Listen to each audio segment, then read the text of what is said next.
Hello, good evening mga kainday. Ayan po, ulam for today. Hapunan, ayan, bumili po tayo ng tilapia.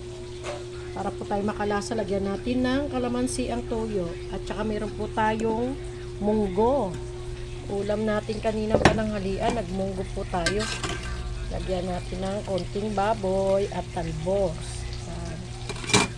Ayan po, prito tayo ng tilapia. Plap-plap pala yan.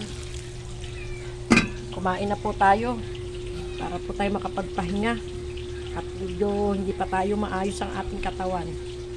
Yan. Thank you for watching mga kainday.